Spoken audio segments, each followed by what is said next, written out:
So most horror films usually have some sort of standout title which immediately conveys to the audience the nature of the film. Horror films such as Scream, Zombieland, and to some extent The Shining are really good examples of this. These titles all follow a theme of short and powerful names, so following this theme I'm calling my film Slender Man.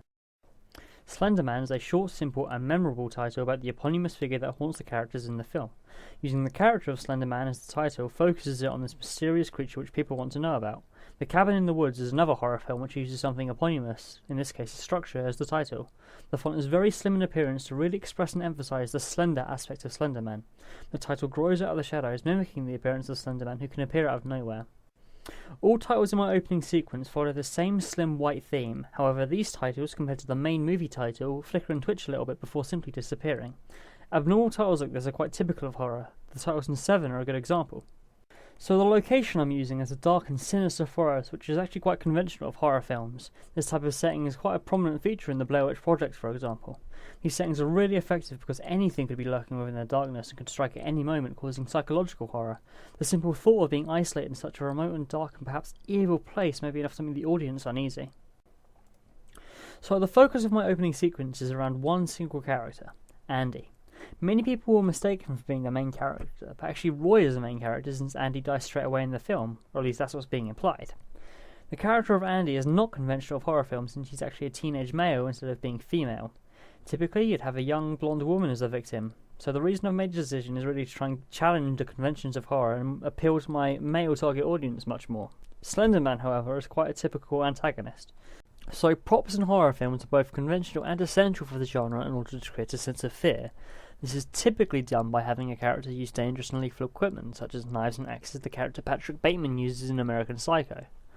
So there are three main props I use throughout my opening sequence: the camera, the torch, and the notes. The camera was carried by Andy to try and take a picture of Slender Man, but unfortunately he wasn't able to. I used three notes in my opening sequence, each of them having sinister and enigmatic messages written on them. These notes suggest that something is here and something has already happened to someone, foreshadowing a similar fate will happen to Andy. However, the third and most important prop in the opening sequence is the torch. The torch just brings so much impact to the opening sequence. It is the only light source Andy has in the darkness, and what gives both him and the audience visibility. My favourite scene in the entirety of the opening sequence is when Slender Man appears and Andy picks up his torch. These scenes that try to make the audience jump are extremely conventional of horror films, and this would not have been possible without the setting and lighting provided by the torch.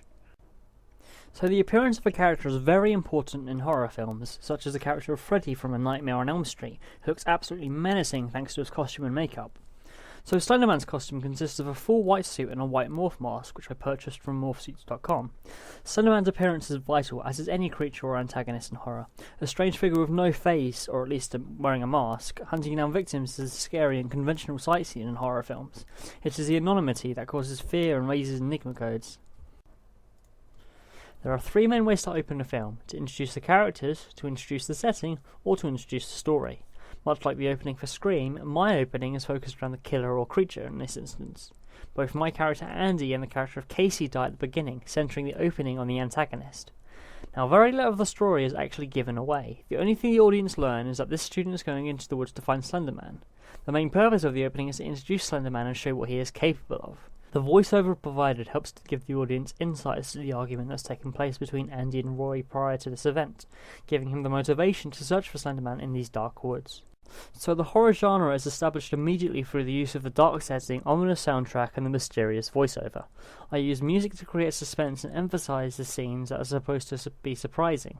This technique has been conventional in horror for quite some time. Alfred Hitchcock's Psycho is an excellent example of suspense. The only special effect I've really used in the opening sequence is the sudden flash where Slender Man appears. Trying to startle the audience through sudden flashes is quite conventional of horror films, as seen in Paranormal Activity.